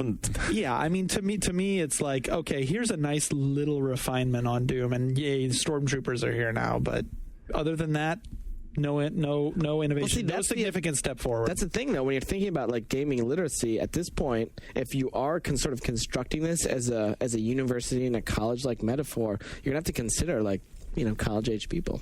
I can give you like a nice tie together here. You were talking about business and you're talking about shooters, and there was something really, really exciting going on. This is back in the day of 3.5-inch discs with shooters and id and 3D Realms, and that was the shareware model. And the shareware model was an amazing way that they tried to push forward the business idea of how do you get games out to people. They were struggling with that idea back then, and it was really simple. I mean, the idea behind the shareware model was we give you 1/3 of the game. You like it so much, you buy the other 2/3. And then the problem is the hackers figured out, hey, why don't I just take the entire because the entire game is on this disc, Right. and not pay you and get the entire thing, because the shareware model was looked at for a time. They're like, oh shit, yeah, this is it. Every supermarket is going to have, like, Quake. I remember Quake at the supermarket, like 99 cents, 99 cents, whatever yeah. it was, and then it was just like, I guess it was a copy protection thing. They just couldn't figure out how to do it where people weren't just figuring it out for free. But it seemed like for a minute there it was the next step, and then now it's completely gone. And if you haven't done it before, you would be amazed if you went back to see what Castle Wolfenstein 3D was like, running on a 286 with off a 3.5 inch. I mean, that was the sort of stuff we looked at in that video games course and that survey course. So and that was one of the things. This is another point that came up in the thread, was how you could another approach that you could do, majors and minors again, would be to break this thing down by genres. There's distinct paths of evolution that each genre has taken as it's evolved, and some of it has changed, and sometimes genres have split and had side paths that they've gone off. The shooter, of course, is one of the highest profile ones. It started off as mostly just a visceral thing, and now it's evolved into this point where we're very caught up in narrative, character development, plot lines, how well the continuity is between games and sequels, and the fact that there are sequels. There's the ability to carry these shooter lines out 4-5 sequels deep and have offshoots. You could track, the path of the shooter from Space War to, take your pick, Half-Life 2. Yeah, I mean, something else interesting about this discussion is, like, knowing the history. You can see, like, that these genres that are popular today, GTA, first-person shooters, whatever, you think they're going to be around forever. Maybe not. Like back when I was getting into high school, it was the shooter. It was the shooter, but it was the vertical shooter, or the horizontal shooter. Right. Everybody had a vertical or horizontal shooter. There was a ton of them.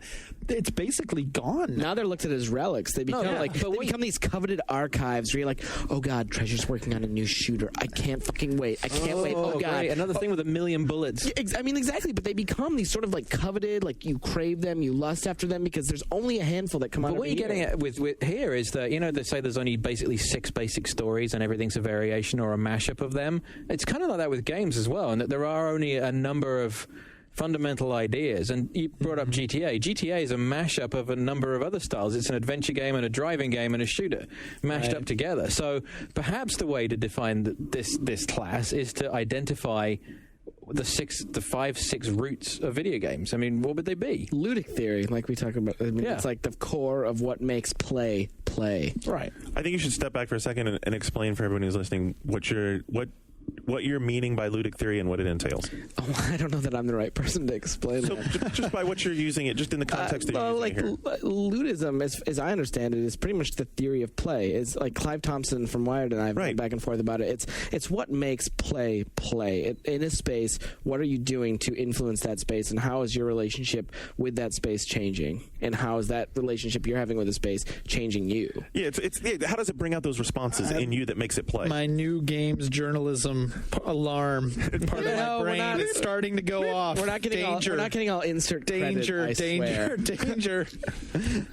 But it is talking about like sort of the science of play is what ludic theory really is. All right, so we've been deep in theory here for a second. Let's because we don't want to. Obviously, like I said in the first place, this is going to be a topic that we can revisit. That we're going to listen to what's come out on the boards and come back to this again. Let's step off of theoretical and jump into real. What is, for John, a game that had a monumental effect on you, and why?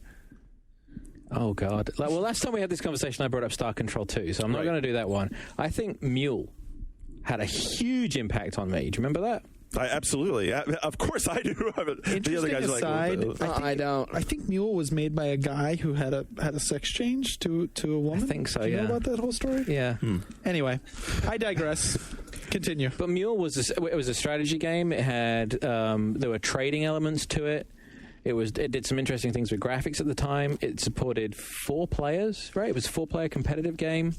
Yes. But it was essentially it was trading on an alien world, and you were trading. I can't remember what you were trading in that game. It was like spices and like very, very fundamental sort of sci-fi kind of thing. But it was a game. It was unlike anything else I'd played up to that point, and it was sort of a glimpse at how deep something could get and the competitive nature of it. And to bring it now into the world of what we're talking about, why would it or why wouldn't it be in the course syllabus for this class? I think it would be because it introduced some business simulation stuff into gameplay that hadn't been there before, where it was taking some real world skills and applying them to a fiction that was very fantasy oriented. But if you got the core, the fundamentals of what they were building the game off of, if you understood how business works, you were very good at the game. So this really started to bring a thinking element into the game space. It wasn't Twitch. It wasn't based purely on your reaction time. It was actually applying a true skill into a game environment. So, Mark, you know what the second question is coming up after the first one, which is, first of all, what was the game? Yeah. Just one. I mean, there's lots of them for all of us. Mm-hmm. I mean, I already mentioned Mario 64 and Devil May Cry. The other one I've been thinking about is Ocarina of Time, which I kind of feel ashamed saying because I feel like it's kind of an easy. Yeah, it's kind of like, oh yeah, okay. But I mean, I think if you look at it back for its time, I mean, Z targeting, like that concept. Wow, that's a great point. That concept has so influenced all, for better and for worse, 3D. Sometimes you're sitting there and this is the thing that's amazing about One Up Here. Sometimes I'm sitting here and I hate to interrupt, but I got to, because sometimes I'm sitting here and I'm like, wow. And he said that, I'm like, oh my fucking God. I immediately started thinking of all these games and like the equivalent of Z-targeting them. I was like, oh God. Yeah. Doesn't it blow you away the number of games that don't do it still? Well, and actually, like that. You can lead a horse to water. That's something else to bring up. Like, as influential as I feel like that game is, how few games, like when Okami came out, is kind of weird because it's like, hey, somebody else actually did a Zelda game. Nobody else has really pulled it off except for Nintendo. One of the reasons we all love Crackdown, a lot of it is to do with that Z-targeting. That was the game.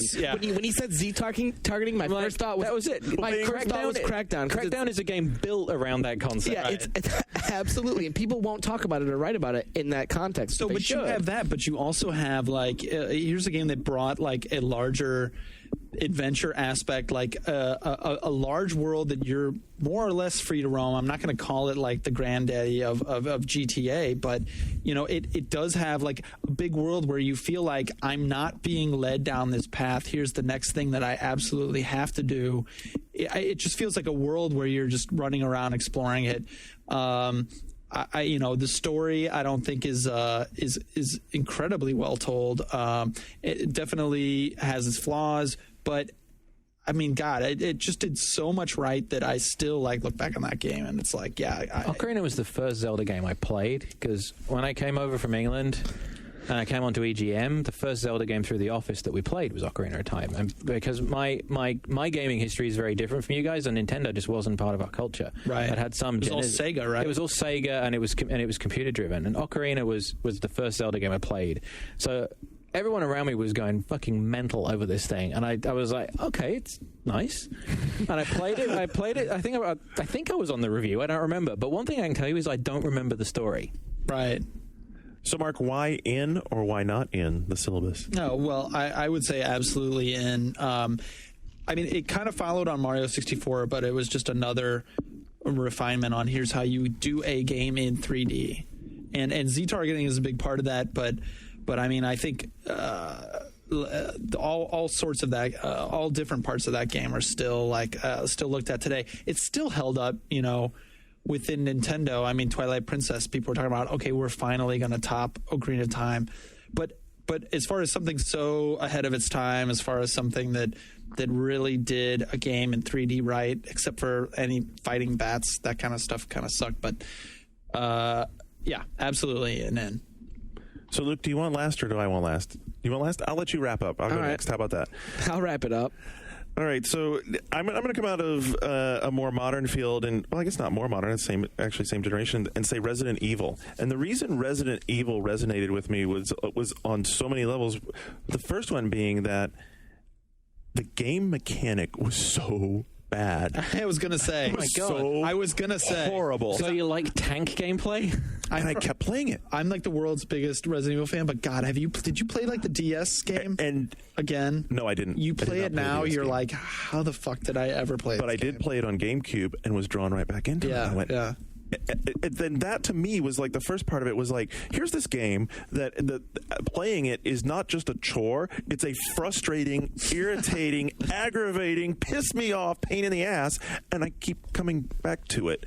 And I kept coming back to it because it was like the first game that I remembered really having wow moments, like forget that you're holding the controller, staring at the television going, wow, this is so fucking cool. Cheesy voice acting aside, right? And I mean, there's any number of them. I mean, the puzzles were stupid. I mean, getting the fertilizer to kill the plant and all that stupid garbage. That's not the point that I'm talking about. So to throw the second question at you in a slightly different way, would Resident Evil be in over Alone in the Dark? Oh, you ass. Which established pretty much every convention that Resident Evil essentially ripped off. I'd like to thank John Davison for just ripping the carpet out from underneath my feet. Because it almost certainly popularized the idea more than Alone in the Dark did. I am not too proud to say that actually you're correct. No, it shouldn't be there for that. But it should be there. See, I think Resident Evil should be there. It should be there for my first point, which is that Alone in the Dark didn't succeed where Resident Evil did, which was that I was willing to play through to the end of it because it was it was the first place where game design meant something more than just shooting things. It was more than mechanics. It was more than mechanics. It grew beyond that.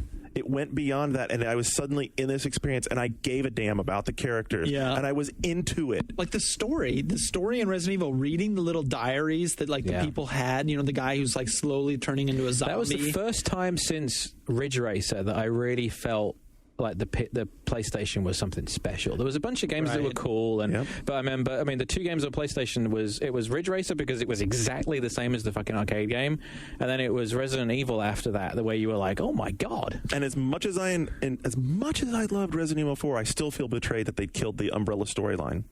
Just because to me that was just made that much impact. Still sort of there in a weird way, right? It's still sort of there in a way, but it's not the central focus. So that's mine. I think that's a great choice. And one of the things I wanted to separate Resident Evil from Alone in the Dark was Resident Evil actually is as much as it seems silly now. Like Resident Evil actually kind of scared me. Like I played it with the lights off. It was actually kind of spooky and scary. The first time the dogs jumped into that hallway, you're like, fuck. Exactly. It's zombies, like that whole part of it really drew me in. Alone in the Dark I also loved and whatever, but it was just a little too primitive, a little too flat shaded polygon to ever completely suspend my disbelief and get truly frightened. Plus I'm playing on a PC rather than on my TV. And it was interesting because part of Resident Evil, even the loading screens, the door, you were always like, right, yeah, exactly. Oh, yep. All right, so Luke, I'm going to go way, way more recent than I think anyone has. That's cool. It's not going to be what you think it's going to be. Hotel Dusk. Halo. Bungie. No, Howdy. it's not. It's World of Warcraft.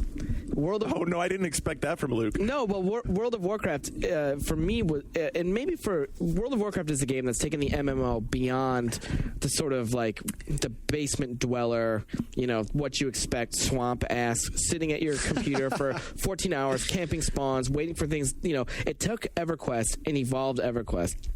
But the real brilliant part about World of Warcraft is that for the players who really get into World of Warcraft and who, like myself, may not have played EverQuest, it's a game that, and I talked with Tom Chilton when he was here a long time ago. He's one of the lead designers on WoW. When he was here about it, it's a game that makes you look back at EverQuest. It's a game that, as a result of playing World of Warcraft, it's the game that I went back and learned about Jeff Kaplan, who's one of the lead designers. I went back and learned about what his guild, Legacy of Steel, did in EverQuest. I went back and learned about the way EverQuest quests were designed. And the guy who killed Lord British in Ultima Online, did you learn about that? I did along the way. Yeah, it's that sense coupled with the fact that World of Warcraft is very, like Milky has said, it's very much my first MMO. So, John, would you like to hit this home run or shall I? EverQuest, Alone in the Dark, Resident Evil, World of Warcraft. I haven't played EverQuest, so it's an extremely unfair.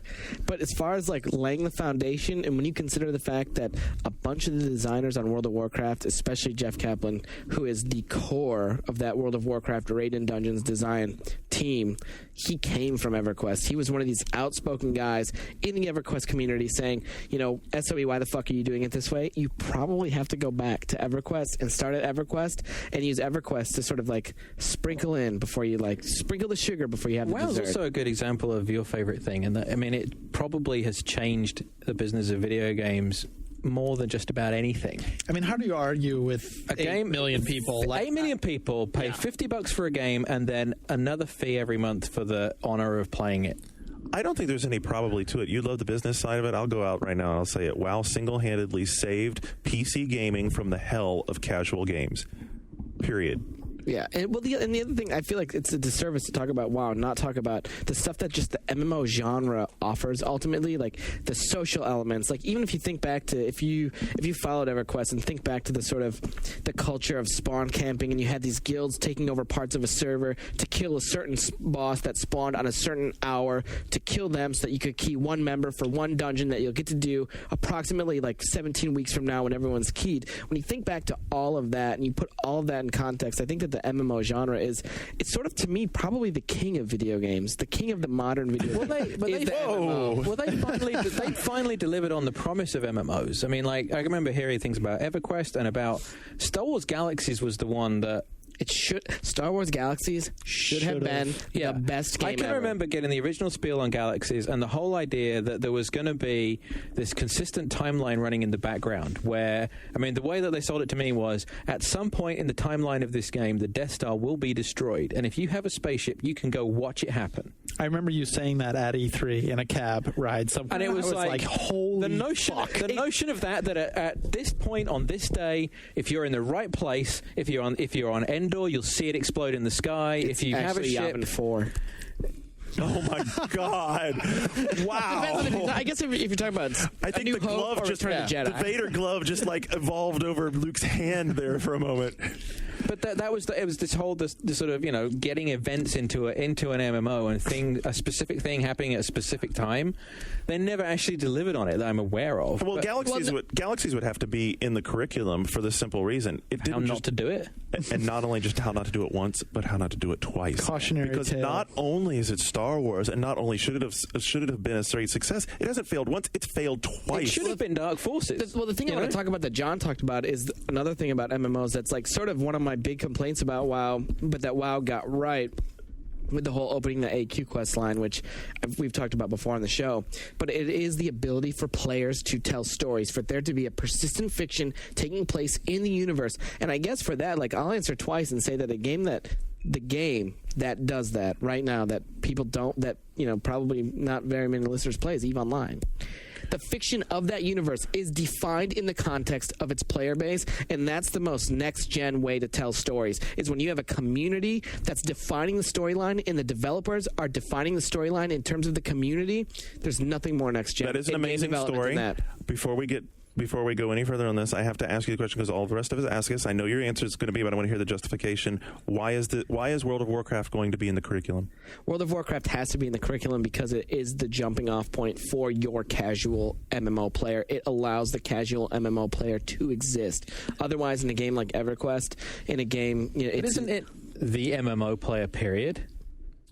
Well, no, because then you're discrediting all the foundation that was laid for World of Warcraft by games like EverQuest or the SOTC or whatever. I actually totally agree, because I meet people all the time that are like hardcore WoW players but are quote-unquote normal people. That didn't really happen with EverQuest. They were people who were into games, but they would really be hardcore into it. Like very different. What was EverQuest? 500,000 people? Yeah, it was something a like that. fraction. Yeah, of World of Warcraft size. You're looking at a different. And also, Warcraft should be in the curriculum because, like, what made it where? I think the subscription model, it legitimized and completely legitimized the subscription model. Like, yeah, people are willing to pay like a recurring fee for a game if they're getting value out of it. You could really do an entire business class on the model that World of Warcraft uses, incorporating, like for instance, the Burning Crusade just shipped. But before the Burning Crusade shipped, there have been so many content patches in World of Warcraft that do justify that monthly subscription, and it is something that we're not seeing. I mean, EverQuest is another example. EverQuest 2 now is patching frequently. They have a ton of content that they're adding to that game. It just doesn't have the visibility of World of Warcraft, and it's going to suffer the same. I mean, Vanguard's a game that's going to suffer similarly, because Vanguard's another one of those hardcore games like EverQuest 2 is, where WoW really appeals to, one, fans of Blizzard, and two, your casual potential MMO gamer. World of Warcraft, Zelda, Resident Evil, and Mule. We've taken this thing from. I have the old man vote. Well, we've taken this thing. We've taken this thing a long way, and I think we've just barely scratched the surface of what obviously is going to be something that at least over the next year on One Up Yours, you're going to hear us talking about quite a few times. Andrew has been giving me new majors right and left. So give me a couple of those new majors, Andrew. What were they? They were popularizing games and game genres. Colossal failures. I mean, there's a whole subset of classes on colossal failures. I can think of one that's going to come out this year that's going to be a class of failure. Just one? I mean, we talked about it earlier today. We want him on the show, so I'm not going to talk about it. So we've laid out four. I'm certain that on future shows we'll talk about more specifics, maybe as far as what specific courses would be in business. We'll probably talk about some of the classes. So that gives you a lot to look forward to throughout this year listening to One Up Yours. We'll be back in just a moment. If you stick around, we've got the news coming up with Luke already primed and ready to roll. Thanks for buying this week's One Up Yours podcast. Oh, wait, that's right. You didn't pay for it because it's free, just like any good online service should be. This is Shane Bettenhausen signing off. PlayStation 3.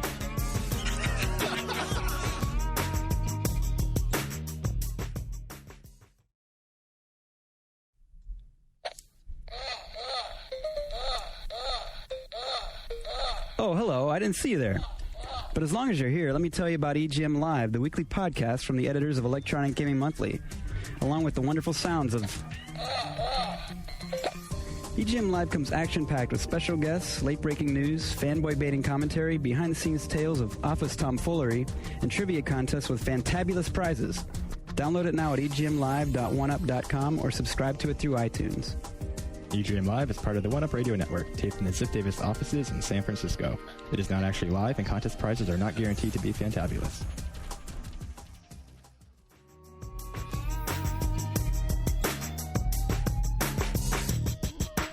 All right, we're back and bringing it back home on the third segment. Luke Smith with the One Up Yours News Power segment. I don't know that it's news. It's going to be news. I don't know that there's going to be any power to it.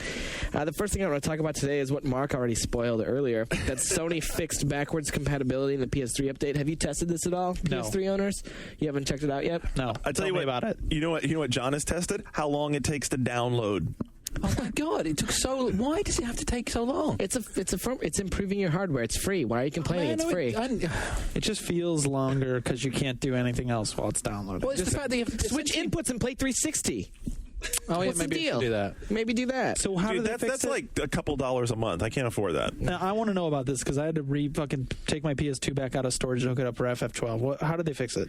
Well, the firmware update brings the console to version 1.5, and that apparently, according to the news story, makes the issue that you were getting your displays on backwards compatibility games were looking all shitty. Yeah. It apparently clears some of that up. Okay. So, Cool. Some of it, yeah. Another way to clear it up is to not use a high def cable and just plug your PS3 in with the shittiest cable you can find, and that smooths things out real nice. The one that comes with it in the box.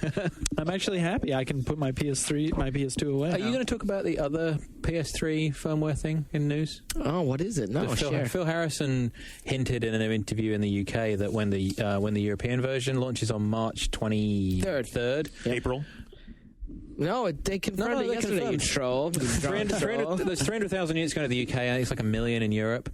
And there's a major firmware update coming with that, which apparently is going to fix the doing multiple things at once. Well, that's the one too that when we were just in San Diego last week, David Jaffe was talking about waiting on with Calling All Cars, waiting on adding that functionality of being able to invite people to your game and adding some of that that free functionality that you want to make sure that you have in an online service. And some of that, even the developers and even the first party developers are sort of sitting on their hands waiting to see how that turns out. There's more than one cell processor in it, right?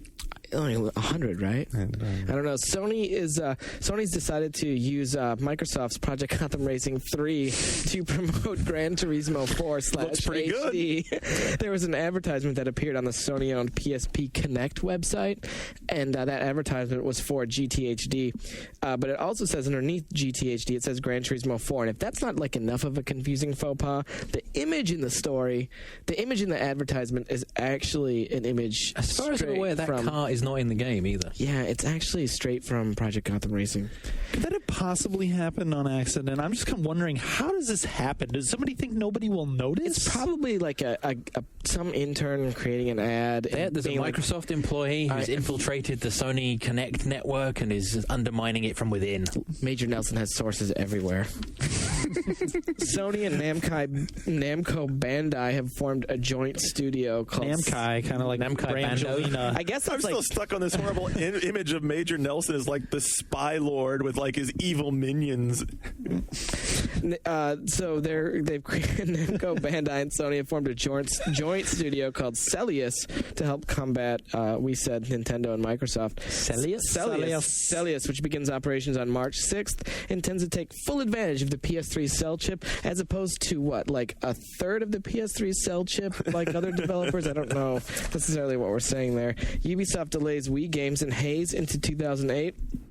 Additionally, Ubisoft delayed in their financials, and this all comes from their financial reports.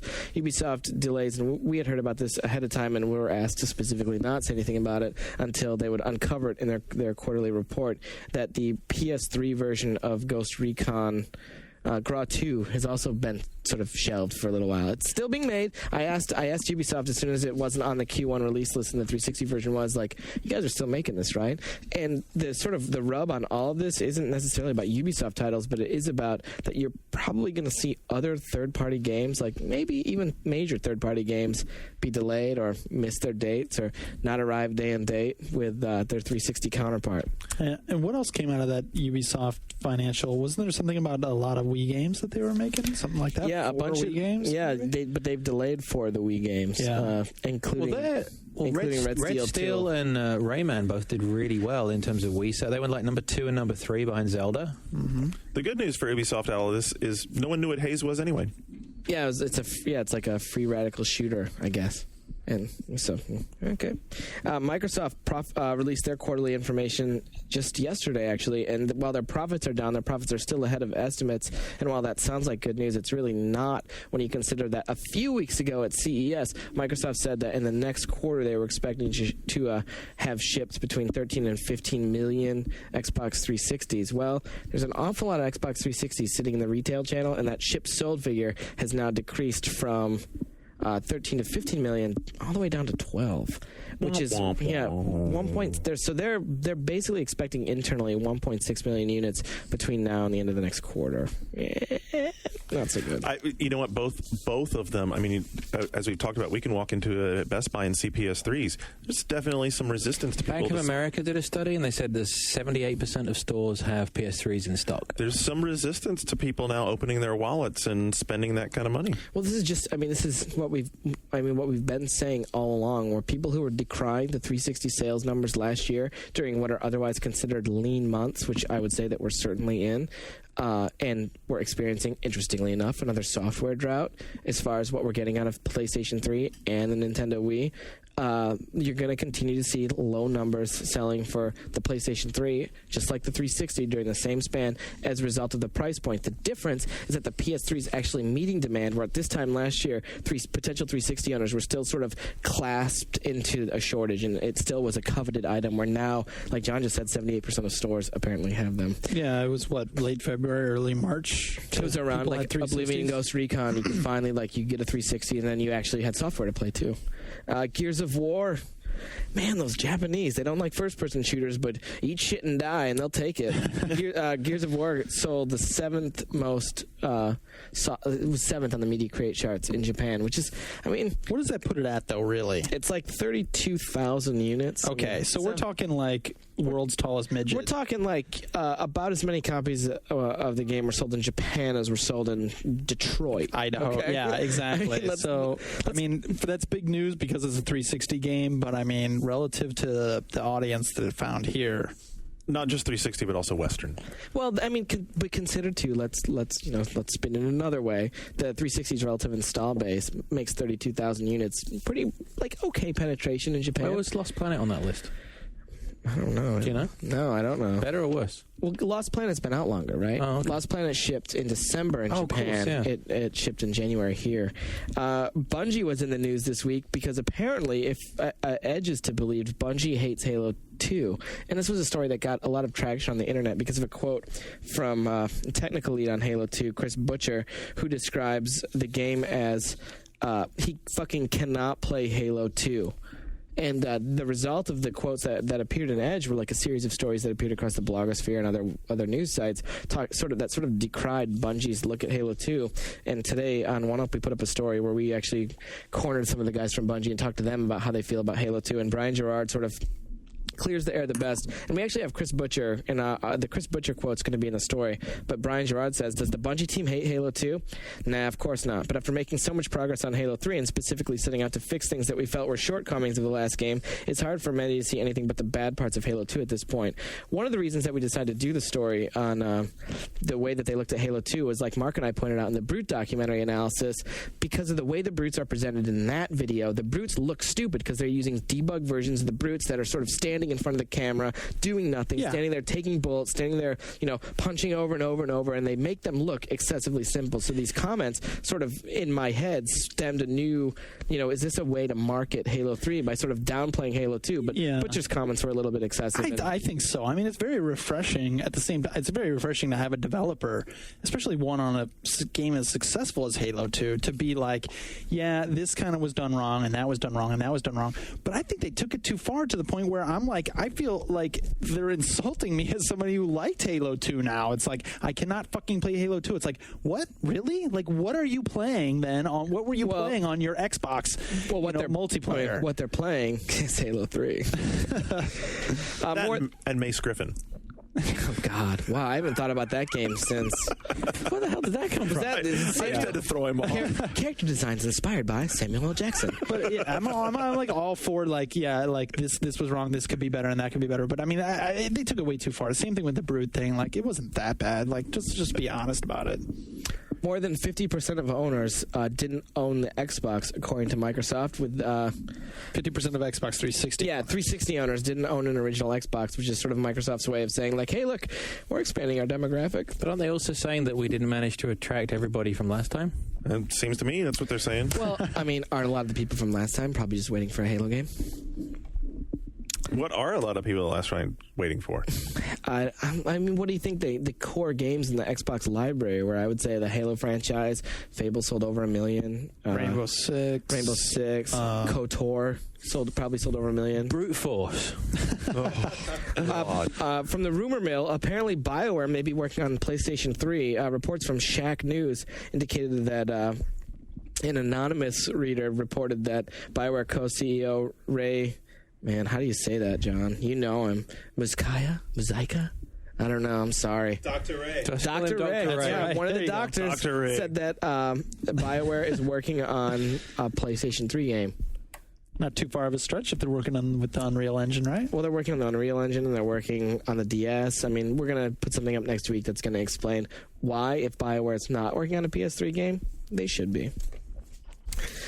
New games channel in the works for the Nintendo Wii. It sounds to me like an answer to the Live Arcade situation, because right now all you're getting as far as digital downloads go on the Wii platform are, aside from this week, not Zelda games and sort of like second and third tier titles, while Nintendo Japan gets all the awesome shit. Well, this will be a way to sort of enter that next gen battle of the indie developers. And I think that, I seem to remember a long time ago Reggie saying in an interview, probably like 9 or 10 months ago, like, yeah, we want to have a way for developers to, like, indie developers to be a part of what we're trying to do on the Wii. It was Iwata's entire GDC keynote. Yeah, it was last nurturing year indie talent and providing tools. And also News Channel, I think, opens tomorrow. On Saturday or on Friday? Really? On Saturday. Nice. Wow. That's what I've read. Speaking of GDC, 2 keynotes were announced this week. two pretty exciting keynotes, actually. Miyamoto is going to be keynoting GDC, which means you'll probably see like the Kid Icarus announcement, and and Phil Harrison's going to be at GDC, which means you'll probably see the Gran Turismo HD announcement. Additionally, talking about Nintendo, like we talked about a little bit earlier, they unveiled their first quarter Wii lineup, and this is kind of a sad state of affairs. I don't know. No, I don't know. It's a sad state of affairs. Well, I mean, I don't really know any positive way to spin it. And Brian Intihar, the previews editor of EGM, and I were sort of laughing about the press release, and he came up with the idea of, what if we point out in the news story every platform that the other games are going to? And games like in the first quarter for the Wii, Disney's Meet the Robinsons will be coming to PS2. You know, Blazing Angels, or where it's a port from. Like, Blazing Angels is a port of the Xbox version. And, I mean, the Prince of Persia game we've talked about a million times is a port of the PSP version. And it's like, what? I mean, as far as a system like the Wii that's supposed to be, how's it pitched to us? Innovative and intuitive. You would want games that are developed from the ground up for the system, and there's only a handful of those. And Busted Move Bash and SSX Blur and Sonic and the Secret Rings. Well, SSX is the game. I mean, to me, I think that's the game right now. And then it's like, okay, I had Zelda. Now I got one more game to look forward to. Well, you know what, though? Why? Like, so Rival Swords, the Prince of Persia game, if it's so uninteresting and so unexciting, we put that video up a couple days ago. It's got like 350,000 views. Like, Nintendo on fans, fire. I mean, like, it's time for this week's Nintendo fans diss. Nintendo fans are sheep. Well, does it? Yeah. So does it matter if these games are ports? There's a lot of people. Yeah, a ton of people bought Red Steel, even though we warned you. It was the number 2 game on the platform somehow. People got Zelda and then Red Steel. I mean, and there's and another thing to point out too, before we jump all over the shitty third-party software, is that Wii Play is the only first-party game coming out this quarter, which is again like. Really, for Shane last year, shortly after I started in that May-April period, to be like, well, what does the 360 put out in the way of first party? Nintendo has a great first party. Well, you know what? Nintendo's first party in the same amount of time has supplied 2 games. 2 games. Well, if you're looking for something to point to, I'll tell you, I mean, we all know that my buddy Kynan works down at Retro, and he keeps telling me I'm really anxious for them to actually come through. So somebody at Retro or somebody at Nintendo, let Kynan tell me what the hell they're talking about. He says they're doing a lot with the controller. It's going to be exciting. There's something to look forward to. In May-ish. In between April and June. Telling us about the game. Some good news to go along with that I don't know if you have on your docket, but there was Super Paper Mario. April, yeah. According to the new Nintendo Power. Which is the beginning of that their Q2. By the way, if you ever want to go read a great review, people ask us about reviews, go read Andrew's old GMR review of Paper Mario, which is archived on oneup.com. It's it's one of the best written reviews I've ever read. Matt Leone's it's a great review, dude. It was very awesome. humble right now. Dude, I read that review and I was like, this is that was an awesome review. It's a good review. Good game, good review. I didn't read it, so I feel like you should go back and read it. It's a great review. It's a really good review. From the rumor mill. Did you catch that the 6th and 7th time he told you? A little. How awesome is it? Yeah, skip your review is awesome. How awesome was your review? It's so awesome. From the rumor mill, and this has been a rumor that's sort of been kicked around a little bit. And Steven Totilo, like we said probably 5 or 6 weeks ago, Reggie said no, Mario Galaxy is not gonna. It's gonna be a game that's gonna ship before the holidays. Then the latest rumors that Mario Galaxy is gonna get delayed to Christmas, and if it does, then I mean, it gets delayed to Christmas. I mean, really. I mean, let's play it out. You bought a Nintendo console, you're going to wait and buy the Nintendo first-party shit and suffer with the third-party stuff otherwise. Hope you have an internet connection.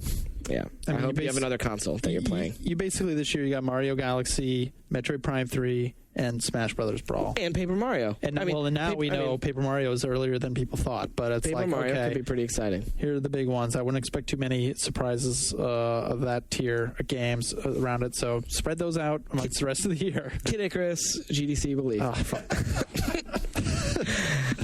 Next, Blizzard MMO, not another World of Warcraft.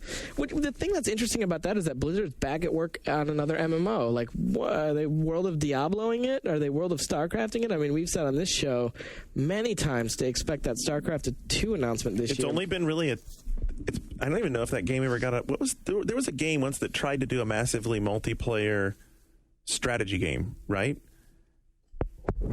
What? And in this week's moment of Garnet, I don't recall. I'm going to have to go look it up. I remember reading about once that there was going to be a game that tried to do a massively multiplayer strategy game, and I want to say it was actually, believe it or not, a Sega thing back when they were doing SegaNet or whatever. I mean, this Really? is, yes. One thing that, so there was some speculation kicking around previously about the next MMO from Blizzard being a StarCraft, Right.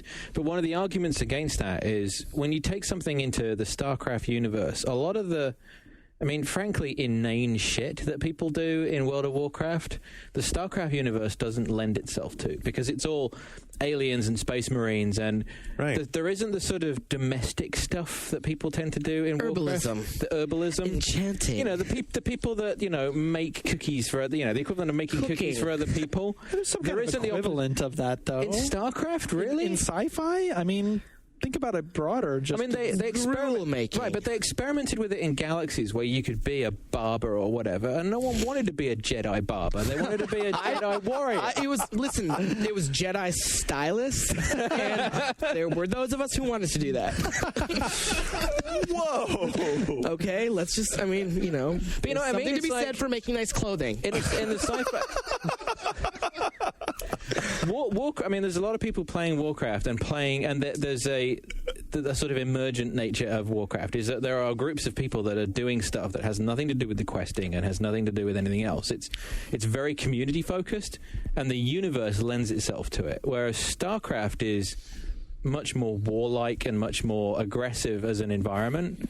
And you know, you're not going to have, you know, a Zerg knitting circle.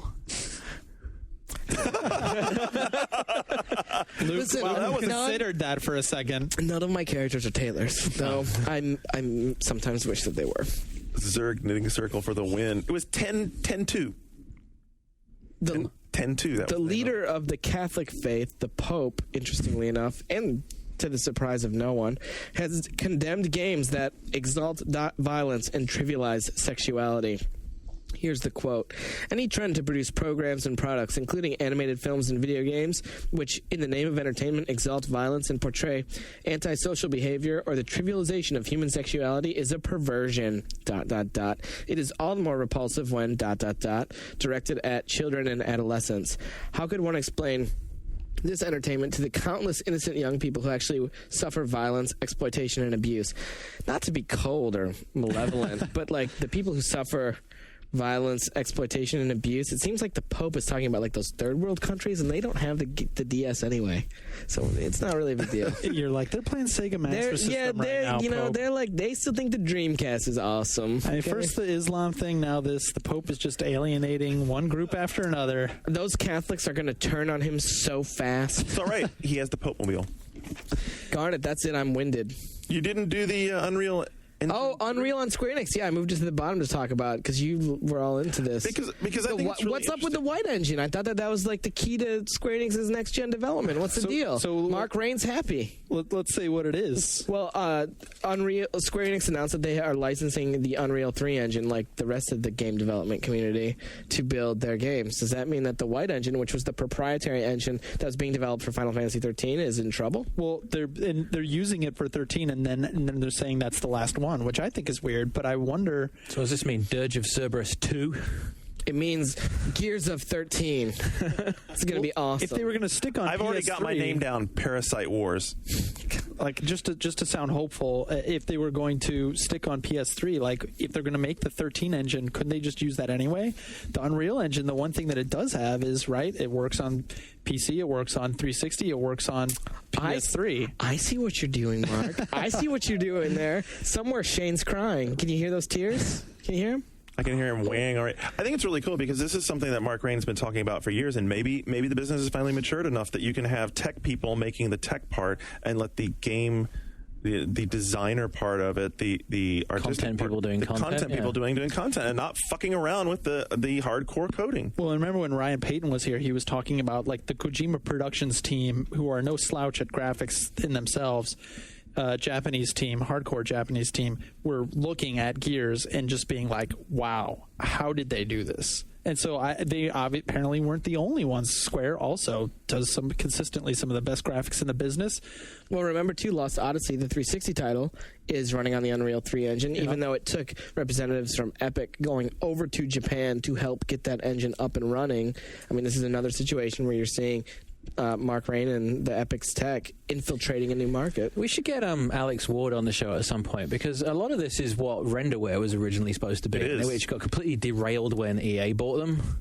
But the whole idea of like having a technology where people can focus on content, I mean, GTA was built off the Renderware engine, and as well as showing what that could do, it showed its limitations. But as these high-end comp tools get to the point where they require a lot of effort to work on, it's going to need specialized technical experts to do the engines. I mean, like one of your news stories was all these PS3 games that are multi-platform falling behind the curve. If you had an expert team that was just focusing on our job is to make sure that this engine works and to support you in using this engine and let the content guys make the content. Well, remember when the PS2 launched, the whole middleware strategy was a big part of their push, and it was like we were, because this is such complicated hardware, we're going to work with this other bunch of teams that are building these tools, and you're going to see games that exploit the power of the machine because of the middleware, and we've not really heard much about anything other than Unreal Engine 3. What else is there in the way of graphic middleware? Well, that's what is this called, Garnet? How do you say that? Glenfiddich. It's that talking.